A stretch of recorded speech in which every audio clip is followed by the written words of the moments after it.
আধিপত্য বিস্তার করা নিয়ে নরসিংদীর রায়পুরায় আওয়ামী লীগ ও বিএনপির নেতাকর্মীদের সংঘর্ষে 2 জন নিহত হয়েছেন। আহত হয়েছেন আরও বেশ কয়েকজন। শুক্রবার ভোরে উপজেলার চাঁদপুর ইউনিয়নের মোহিনীপুরে এই ঘটনা ঘটে।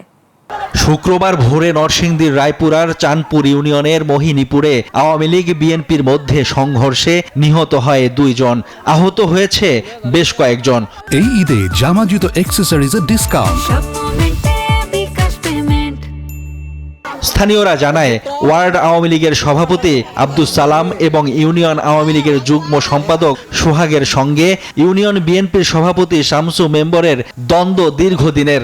গত 5 আগস্টের পর থেকেই এলাকায় ছিলেন না সালাম মিয়া ও তার সমর্থকরা।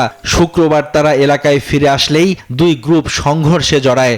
এ সময় প্রতিপক্ষের ছোড়া গুলি এবং ছুরিকাঘাতে আমিন ও বাশার নিহত হন। তারা 2 জনই আওয়ামী লীগের সমর্থক। গুলি করে আমার ছেলেরা 2টা গুলি করছে, আর মাঝে গুলি করে ফালায়া সাইরা গলার চিপা বহু বয়া গলার চিপা মারছে, গলার মধ্যে দাগ আছে আপনারা দেখেন।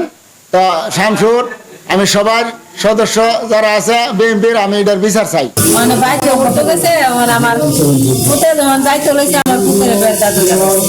খবর পেয়েই ঘটনাস্থলে আসে সেনাবাহিনী ও পুলিশ। যে কোনো অপ্রীতিকর ঘটনা এড়াতে তৎপর রয়েছে আইনশৃঙ্খলা বাহিনী।